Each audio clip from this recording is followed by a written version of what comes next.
comment faire pour travailler les soins collaboratifs avec son chien.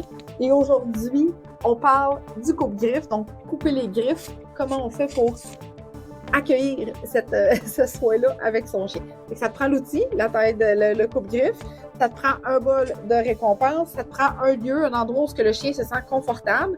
Si tu n'as pas de lieu pour l'instant, ben ça peut être un lit comme ça peut être un tapis, ça peut être des trucs en styromousse. Et l'objectif, c'est de rendre ce lieu-là très positif. Donc, si le chien est là et qu'il ne bouge pas, tu récompenses le fait qu'il soit là et qu'il soit calme. Fait que là, je vais demander à Oreo qu'il vienne se repositionner pour que tu puisses bien voir le travail de taille de griffe. Fait que je vais lancer une gâterie. Je vais le rappeler ici.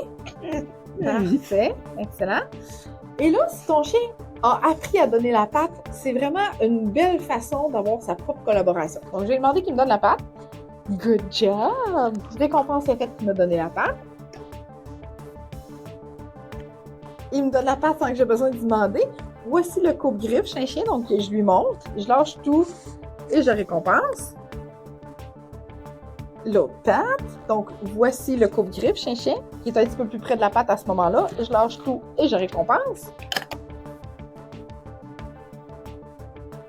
C'est croquant aujourd'hui. Il me redonne la patte encore. Je dépose le coupe-griffe sur le bout de sa patte. Là, j'observe. Est-ce qu'il est confortable? Oui, parfait. Je lâche tout. Et je récompense encore. Voilà. Je redemande encore une fois la patte. Et là, je vais ouvrir le coupe-griffe pour qu'il soit ouvert. Et je vais venir déposer à l'extrémité de sa griffe. Donc, il voit le coupe-griffe. S'il veut, il peut retirer sa patte. Ça me va convenablement. Yes, good job! Et là, je peux dégager les griffes pour voir où je peux couper exactement.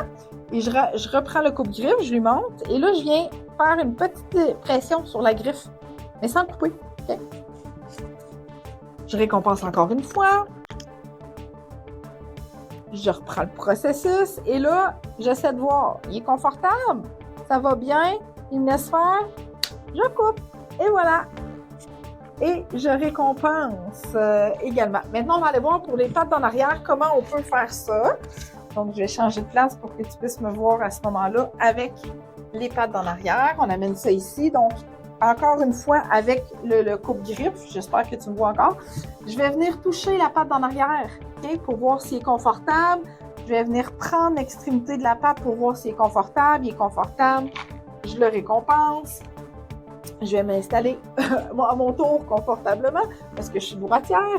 Donc, c'est un peu le même processus qu'en avant, sauf que là, on ne peut pas lui demander de donner la patte. Donc, on va simplement lever la patte, puis à côté, le coupe-griffe. Essaie de ne pas trop lever la patte non plus parce que ça se peut que ça y fasse mal quand même. Ils sont flexibles, mais peut-être pas à ce point-là. Hein?